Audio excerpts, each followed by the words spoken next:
कशा आहात तुम्ही सगळे? चांगलेच असाल. आज मी तुम्हाला दाखवणार आहे की कुरड्या कशा बनवतात आणि आमचे झाडं. तर हा माझा पहिलाच व्लॉग आहे, म्हणजे माझ्या चॅनलवरचा तर पहिलाच ब्लॉग. तर बाकीचे माझे सगळे शॉर्ट व्हिडिओजच असतात. तर आजचा हा माझा पहिलाच ब्लॉग आहे, कळलं? तर ठीक आहे, आज तर मी तुम्हाला पहिले आमचे झाडं दाखवतो, त्यानंतर मग तुम्हाला चकल्या काय असतात म्हणजे कुरड्या जे तळून आपण खाऊ शकतो ते कशा असतात तुम्हाला दाखवतो. पहिले तर ही आमची सगळी झाडं आहेत. ह्याच्यात तुळस आहे, हळदी आहे, हिबिस्कसचं पण फ्लावर आहे आणि इथं ॲलोवेरा आहे, बघू शकता तुम्ही. आता मी तुम्हाला दाखवतो चकल्या आणि कुरड्या काय असतात. तर हे आता आज तर आम्ही चकल्या केल्या आहेत बटाट्याच्या. ते कसे असतात तुम्हाला दाखवतो, थांबा. ह्या चकल्या आहेत, या बटाटा जो असतो त्याला उकडून त्याचे साल काढून त्यापासून हे बनवले जातात. बटाट्याला पूर्ण असं दाबून त्याचं क्रश करून मग त्याला एकत्र जमा करून त्याच्यात मीठ, चटणी आणि फूड कलर टाकायचा. ते टाकल्यानंतर ह्याच्यात थोडे शाबू म्हणजे शाबू भिजवायचे, ते भिजवलेले शाबू पण ह्याच्यात टाकायचे.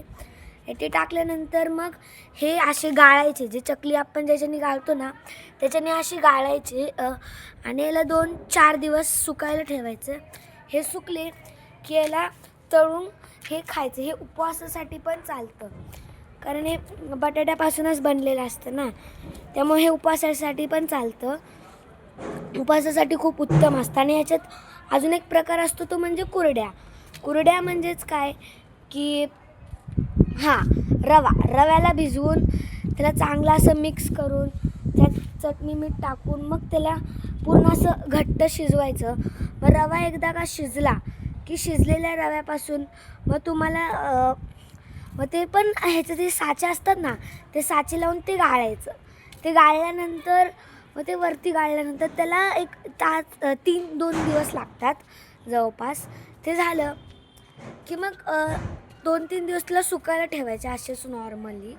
ते सुकल्यानंतर मग तुम्ही त्याला तळलात तर ते पण उपवासासाठी बेस्ट असतात.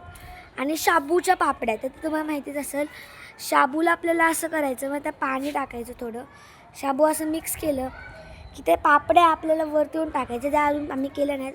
आम्ही जेव्हा करू तर त्या ब्लॉगमध्ये पण मी तुम्हाला त्याची रेसिपी सांगालच. ह्याची रेसिपी तर मी ह्याच ब्लॉगमध्ये सांगितली आहे. बाकी तुम्ही पण हे घरी ट्राय करून बघा, खूप उत्तम आहे. फक्त बटाटा घ्यायचे, त्यांना 2-4 बटाटे जरी घेतले त्याला उकडवायचं. उकडवल्यानंतर त्याच्यात थोडेसे त्याला क्रश करायचं, साल काढून. साल काढूनच क्रश नका करू, त्याला साल काढून क्रश करायचं. आणि क्रश केल्यानंतर त्यात चटणी, मीठ आणि रेड कलरचा फूड कलर पण तुम्ही टाकू शकता. फूड कलर पूर्णपैकी टाकून झाल्यानंतर मग त्याला मिक्स करायचं सगळ्याला. मग त्या भिजवलेले शाबू पहिले भिजवायचे पाण्यात, सकाळी भिजवायचे, मग रात्री भिजवायचे आणि उद्या सकाळी मग त्याला काढायचे. आणि मग त्या जे तुम्ही मिक्स केले बटाटा, चटणी, मीठचं, तर ते भिजवलेले शाबू तुम्हाला टाकायचे. ते भिजवलेले जर शाबू तुम्ही त्यात टाकले की त्याला परत एकदा मिक्स करायचं पूर्ण अखंड. फूड कलर ना तुम्ही टाकताना पहिले त्याला पानं बनवा फूड कलरचं आणि मग टाका. ते फूड कलर थोडासाच राहील, मग तुमचं ते लाल तिखट असं नाही दिसणार ना. फूड कलर पूर्णपैकी जर तुम्ही टाकला तर मग तुमचे कसे चकल्या ज्या असतात साबुदाण्याच्या चकल्या, ते इझिली बनवून तयार होतात. आता एकदा का तयार झाल्या की मग तुम्हाला काही टेन्शनच नाही ना. मग त्यांना गाळायचं, चकली जे आपण गाळतो ना त्याच साच्यातून तुम्ही ती गाळायचं. आणि ते गाळून झाल्यानंतर मग त्याला पूर्णपैकी असं नॉर्मली एक 2-4 दिवस सुकवायचं. सुकवून झाल्यानंतर मग तुम्ही त्याला तळायला ठेवा. ते तळून झाल्यानंतर मग तुम्ही खाऊन बघा, तुम्हाला कसं वाटतं हे तुम्ही मला नक्की कमेंटमध्ये सांगा हे रेसिपी करून. आणि ही रेसिपी तुम्हाला जमली नाही ते पुढच्या व्लॉगमध्ये कुरड्यांची रेसिपी येईल आणि शाबूच्या पापड्यांची पण रेसिपी तुम्हाला नक्की येईल. ते कसे वाटतात ते पण तुम्ही मला नक्कीच कमेंटमध्ये सांगा. आजच्या ब्लॉगमध्ये इतकंच. चला, बाय.